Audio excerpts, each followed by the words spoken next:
Hi everyone, Richard here at Calvin Wazoo and bringing you a new acquisitions video. No needle drops for this one because these are primarily fairly well-known recordings. I'm just adding them to my collection and share a few thoughts about them. And I'm gonna start off with Bruce Springsteen and The River. So I didn't have this. It wasn't necessarily something really super high. Get the inserts here and super high on my acquisition list. But I was looking at some records at a Discogs seller, and it was one of those situations that if I just order some more records, I can get the free shipping.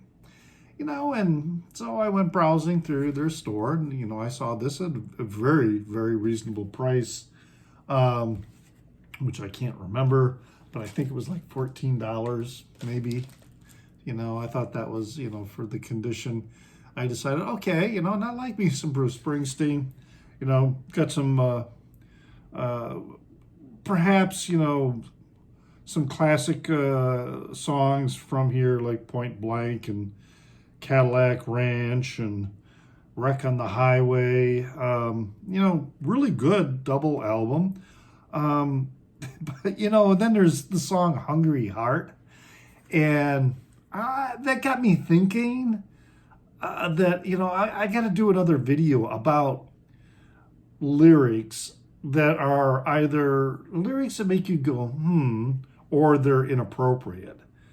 And, when you think about Hungry Heart, I mean, it's a song about a guy who just ups and abandons his family. What's going on with that? So, yeah, be looking out for that video when I come up with that one. This one I saw when the Gunkles, we did our record crawl in Chicago. And this was very cool to find. And that is this Country Joe and the Fish. I Feel Like I'm Fixin' to Die. And this is on the Vanguard Records. So this is a 1987 reissue. Not the original, but it does have the fish cheer. And yeah, just I have one or two other Country Joe and the Fish, but this one is probably the more psychedelic and really interesting diversity of playing and songwriting, etc.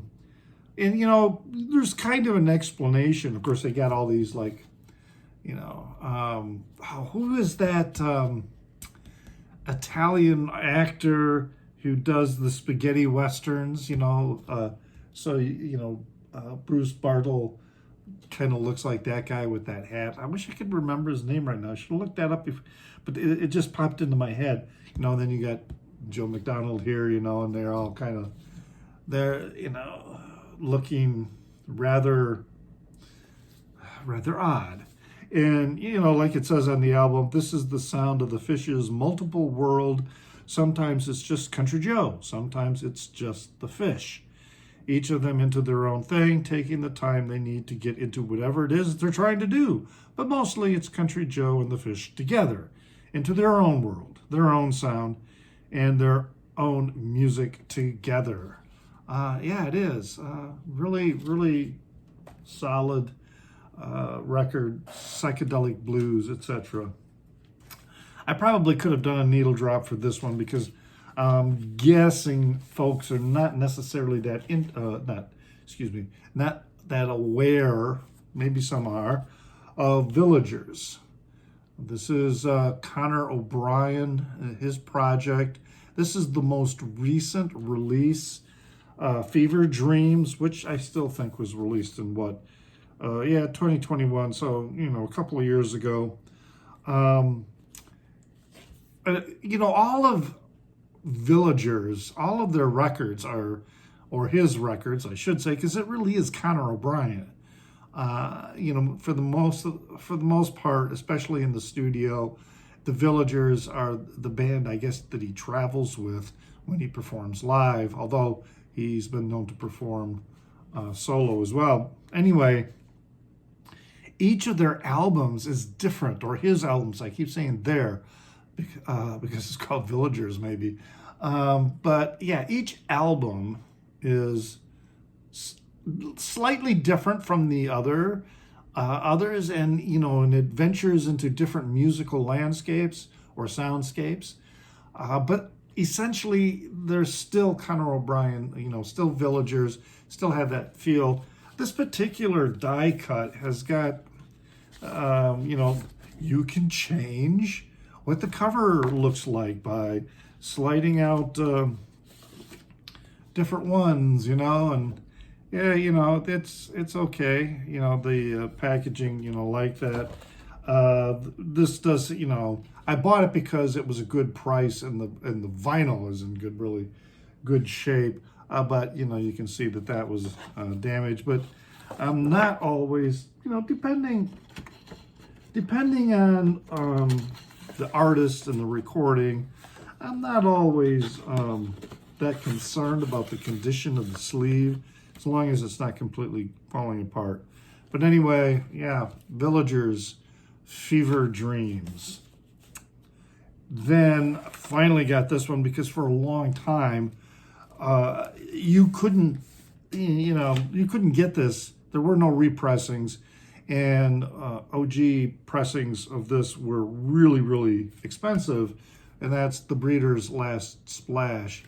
And I see that I still have the shrink on this, and I take the shrink off, and that's what I'm going to do right now, is I'm going to remove the shrink. There it is, gone. So yeah, this is their second album. Of course, it's got Cannonball on here, and but a lot of other really good songs, and a very solid record. The Breeders, who, of course, is including, I always forget her name. Why do I forget her name? Yeah, Kelly Deal and Kim Deal. Kim Deal from the Pixies. But yes, great record. So when this reissue came out, then, I jumped on it. I was noticing, too, for a while, that there were some sellers who were selling the reissue for, really huge markups, which didn't make any sense to me at all. So, I found this on the cheap. 12-inch single that I added to my collection, Pete Shelley, Homosapien.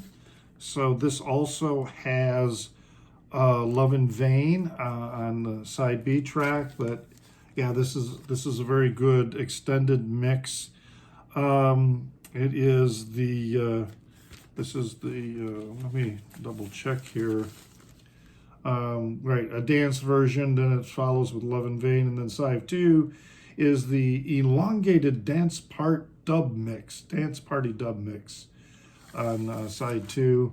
Yeah, I like some 12-inch singles. I like just listening to that song, and sometimes, the 12-inch singles are better than the studio release. And anyway, moving on here, we got, again, why this took so long to get into my collection, I can't remember. But, maybe the reason is it's difficult to find a copy in the wild that is in playable shape, And this one was. This is Genesis, Selling England by the Pound. This is, really amazing songs in here, like The Firth of Fifth or Dancing with the Moonlit Night. I Know What I Like in Your Wardrobe. Some great songs. But also The Battle of Epping Forest is just an incredible song. Would really took me a while to figure out. You know, I've been a Genesis fan, particularly the Peter Gabriel years. Well, I won't say particularly the Peter Gabriel years. I will say solely the Peter Gabriel years. But what I didn't realize with a lot of their songs, they are talking about real places in the Cambridge area. You know, some of these place names that are in the songs, to someone who is unfamiliar with that area of England, might think, oh, well, these are just, you know, made up places, but, you know, they're not. These are real places. And I just even love the music more knowing that. You know, so whatever, call me weird. Call me, you know, call me, yeah, just call me weird. You know, and nobody needs to be mean or nasty. But you can leave a comment in the Down Under. I appreciate that. Let me know what you think of these recordings. And also remember, you can follow me on Instagram as NewsDude76. That's NEWZDUDE76. And I have a Facebook page called Kelvin Wazoo that you can find my videos there, but also videos and articles of other music-related content. Now we're not caught up. There's plenty of other new acquisitions that I need to get posted, and I'll have some needle drops for those. But in the meantime, remember to pray for the people inside your head, for they won't be there when you're dead.